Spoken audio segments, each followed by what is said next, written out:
ইন্না লিল্লাহি ওয়া ইন্না ইলাইহি রাজিউন কুল্লু নাফসিন যায়িকাতুল মাউত। দর্শক মণ্ডলী, সকল প্রাণীকে কিন্তু মৃত্যুবরণ করতে হবে। দর্শক মণ্ডলী, ফেসবুক জুড়ে এক তোলপাড় হচ্ছে যে সালেহ আহমেদ তাকরিম নাকি কারেন্টের শর্ট খেয়ে মারা গিয়েছেন। দর্শক মণ্ডলী, এই কথাটি কতটুকু সত্য?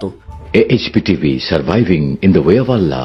এখানে লেখা হচ্ছে, মানুষ হিউজ পরিমাণে শেয়ার দিচ্ছে, লিখছে শোক সংবাদ, ইন্না লিল্লাহি ওয়া ইন্না ইলাইহি রাজিউন। বিশ্ব জয় করা কোরআনের হাফেজ মোহাম্মদ তাকরিম নিজ বাড়িতে বিদ্যুৎস্পৃষ্ট হয়ে ইন্তেকাল করেছেন। ইন্না লিল্লাহি ওয়া ইন্না ইলাইহি রাজিউন।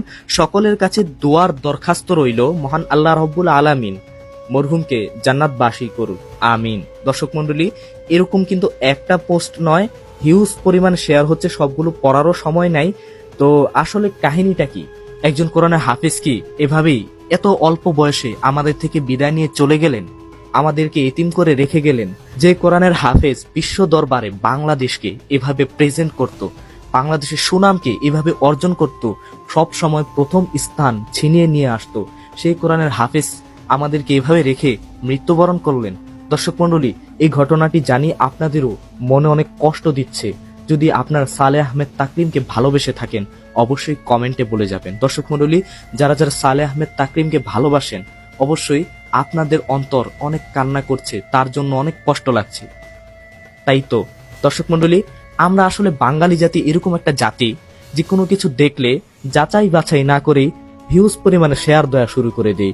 একটা আছে ফেসবুক আইডি, এই আইডিতেই বাস কিছু পাইলেই এখন এটা সত্যি না মিথ্যা তা দেখার সময় নাই, আমরা শেয়ার করে দিই। অথচ রাসূল সাল্লাল্লাহু আলাইহি সাল্লাম হাদিস শরীফে বলেছেন, যাহা শোনো তাহা বলিতে থাকা কোনো ব্যক্তির মিথ্যাবাদী হইবার জন্য যথেষ্ট। দর্শক মণ্ডলী, হাদিস দ্বারা বোঝা যায়, আমরা যা দেখি বা যা শুনি তাই যদি শেয়ার করে দেই সত্য মিথ্যা যাচাই না করে, তাহলে কিন্তু আমরা নিজেরাও মিথ্যাবাদী হয়ে গেলাম।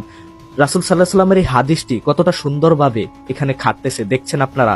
দর্শক মণ্ডলী, আসলে সত্যিটা কি? সালেহ আহমেদ তাকরিম কি আসলে মারা গিয়েছেন, নাকি এটি একটি গুজব ছিল?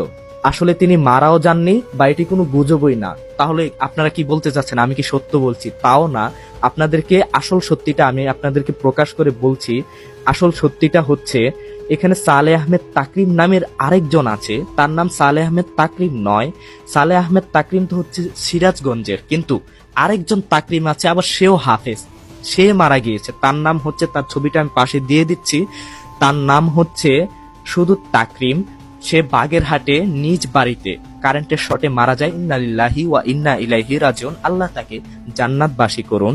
কোরআনের হাফেজ তাকরিমের মর্মান্তিক মৃত্যু। মিডিয়া যখন এটা লিখেছে তখন মানুষ হয়তো ভেবেছে যে আসলেই সালেহ আহমেদ তাকরিম মারা গিয়েছে, কিন্তু না, সেই তাকরিমের ছবি আমি দিয়ে দিয়েছি এবং যে নিউজের যে পোর্টালে যে ছবিটি আছে, পোস্টটি আছে, সেটিও দিয়ে দিয়েছি।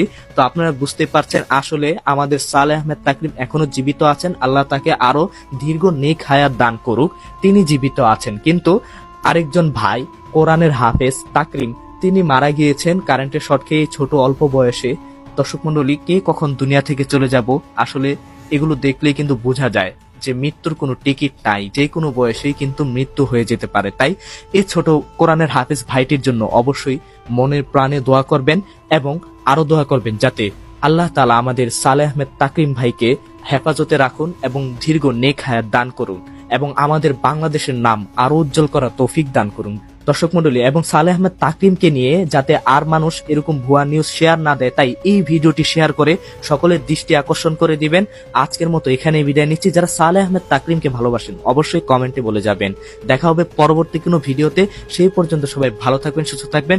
আমি মাইনুদ্দিন নিলয়, AHPTV, ঢাকা, বাংলাদেশ। সাবস্ক্রাইব করুন AHPTV তে। AHPTV surviving in the way of Allah.